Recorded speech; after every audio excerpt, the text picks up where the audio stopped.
Hello, ladies and gentlemen. Welcome back to the Hearthstone Legendary Series here at ESL. Of course, once again, I'm Osmokiti, joined by Hyped, and we do have some sad news. Unfortunately, we were not able to get GCT Turth connected, and due to giving him a sufficient amount of time, he will have to forfeit. So it's always sad to see things end like this. I know we've seen these guys fight it out over the last 2 days. We've seen some great matches from them, but rules are rules, and Lifecoach will be taking the victory for week number 1 here at the Legendary Series. He'll be guaranteed that $1,500 as well as that trip to the $25,000 LAN final, which will be happening in June. And of course, every single player that participated, GCT Turth included in the Legendary Series match days, will be put into a pool at the end of the season, and we'll play in a giant like Swiss round-robin tournament. The Wildcard Cup for the last remaining spots at the LAN. So GCT Earth will have another chance to make it back. So don't count him out yet. If he made it this far, he can make it back. Hopefully he gets those connection issues sorted out. We actually do have a winners interview with Lifecoach, I believe, ready in just a second. So Lifecoach, can you hear me? I can hear you. Hey, first off, congratulations. I know didn't end the best, but you played a lot of fantastic matches over the last couple of days. It was a pretty grueling couple of days for you, so congratulations. Thank you very much. And as far as your deck choices go, first off, what went into your deck choices for this tournament? Because you had the Druid, you had the Warlock, and your third deck, which was Paladin. A lot of players went actually with the same deck lineup. Can you give us a little thoughts on why you went with those decks? Okay, so usually, I mean, for the people who know me, I like my very strongest decks, or the decks I use the most, are usually Warlock, Mage, Paladin, and Druid. So actually the question, I mean, I would add Rogue if it's mandatory, but otherwise not quite. So the only question was like which one, which 3 should I bring? And actually I knew that Strife will participate in the tournament, and Koroneko will participate in the tournament, and Azuzu too. So actually usually you only use different deck choices and different tech choices if you actually know whom you are playing. Yeah, but the other way is also true. So what it means is that people won't expect that you actually counter them with tech choices, because they know that you don't know that you will play them. So actually they won't fear that you actually counter them, so they will actually stick to the standard behavior, to the standard pattern. So actually what happened is that Azuzu and Strifecry was 80–90% plus sure that they will bring Handlock, actually Demon Lock, but for sure a Handlock kind of thing, which means Mage actually gets way weaker, but Paladin gets way stronger, and Druid of course too. So that meant for me, and from Koroneko, I mean, that was not quite true, but I expected him also to bring Handlock. So I actually built the deck choices purely on Handlock hate, whereas I mean, it makes sense, right? I mean, if half of your opponents you expect bringing Handlock, actually the lineup was built that Handlock cannot win. Double BGH in every deck, Paladin, Druid, Handlock, even in Handlock double BGH and Druid double BGH, Paladin spiked with 1 BGH. Basically that, yeah, and this is actually also what happened against Striker, right? So he actually won with his other decks, which was not that surprising, because, as I said, like the decks were actually built to hate Handlock, but then the Handlock couldn't take any wins, and that's, yeah, that was also the game plan, the idea behind it. I just had a quick question about the Nourish specifically. What are you thinking about when you put Nourish in your Druid deck? Okay, Nourish is basically, for me, it's like kind of a sprint, yeah? So it's, I will actually never use it for acceleration after turn 5. Turn 5, it's questionable.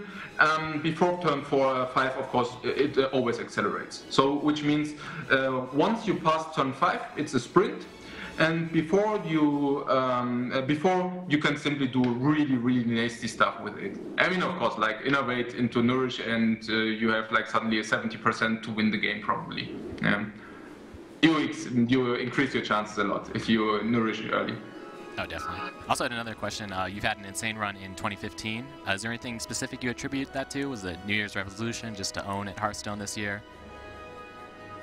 Oh, Oh yeah, actually I focused a lot on Hearthstone this year, and I decided to actually put all my focus on it, which means I'm really working hard on my game on a basically everyday basis, and I really think that this improved my game a lot, like thinking about it, really being dedicated to it, and putting priorities basically onto the Hearthstone skill. Okay, cool. And there's also, there's that big sort of semi-rivalry between you and StrifeCrow. I don't know if you feel it, but you guys are both like ranked like 1 and 2 on the Gosu Gamers #1 Hearthstone players in the world, and you beating him directly today probably lets you pass him. Is that something that you pay attention to? No. Okay, good. That's probably the attitude to have. So is there any shout-outs that you want to give to any of your fans or anything? No, also not. Perhaps shout out to my wife. She really supports me, especially like in this 2015. Like we talked about it, and so we talked about it. Also, my wife and me, and I actually told her that I have to do it full beast mode or just don't do it at all. And so we basically decided together that we will go for it, and she's really supporting me and not like complaining that I do have less time for her and stuff like that. So I really appreciate that, the support. All right, well, that's a good catch to give that shout out to your wife. Well, congratulations, and I guess we'll be seeing you in a couple of months at those LAN finals. Hopefully. Hopefully. Alrighty, thank you very much. Oh, in this finals, yeah, in the ESL finals, yeah, of course. Yeah, of course. All right, congratulations, see you, man. Okay, thank you very much. And also really nice casting, by the way. So this is another shout out. You still there? Yeah. Okay. Really nice casting. Like I think you have done like an awesome job, like commenting, but not being too intrigued. Like don't inferring plays, but rather like commenting and trying to get the plays and the way of thinking near to the viewers. I really think you have done like an awesome job. I usually jump in after the games and stuff like that, and really good commentary, really nice to listen to. Really. Well, thank you. I am absolutely flattered. We are very flattered. Thank you very much for the kind words. It's always a pleasure to cast your games because you do some pretty next level stuff. So thank you very much, Lifecoach. Thank you very much. Bye. Thank you. See ya. Bye. Wow, I was a little taken aback by his kind words about us. Yeah, it's we work hard here. But again, congratulations to Lifecoach. Of course, $1,500 will go to him, and we will be seeing him at those $25,000 LAN finals coming at the beginning of June. And there you go on your screen. You can see the final bracket for today. George, why don't you go over a little bit about what happened? Yeah, we came in quick with Koroneko and Zuzu instantly seeded in this bracket, but it didn't work out for them. Koroneko lost to GC Teacherth, GC Teacherth picking up that Priest versus Rogue win, and then in the bottom bracket, Lifecoach beating StrifeCrow to get into the bracket, and then beating Zuzu. Yeah, and Lifecoach, of course, taking that victory. But, of course, none of the Legendary Series would be possible without our wonderful sponsors. You've seen their fantastic commercials over the course of the weekend. Plantronics and Gigabyte have joined us for Season 2 to contribute prizes, contribute the money to help us do what we do here. If you want to support them, support esports, support the Legendary Series, check out those links below. And of course, like I said, wouldn't be possible without them. Also, you can check us out on Twitter with the hashtag HLS, or the Hearthstone Legendary Series, or at ESL Hearthstone, or you can check out Hyped at Tempo Hyped. At Tempo Hyped, and myself at AsmoQD. So that's going to do it for us here at the Legendary Series. We will return in 2 weeks with the Legendary Series week number 2. You can check out the Challenger Cup if you want to participate. We will have a new website up and running pretty soon, but if you Google the Hearthstone Legendary Series, you can find out how to participate in that. But again, thank you guys for watching. Thank you to the players for participating. Congratulations to Life.